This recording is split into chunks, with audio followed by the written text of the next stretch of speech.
আমরা চেয়েছি যারা বিচারপতি হবেন তারা একটা স্ক্রুটিনির মাধ্যমে, একটা কমিটির মাধ্যমে, পরীক্ষার মাধ্যমে তাদেরকে বিচারপতি করা হবে।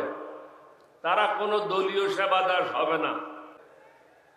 আমরা চাই একটা নিয়ম নীতির মাধ্যমে দেশ চলুক।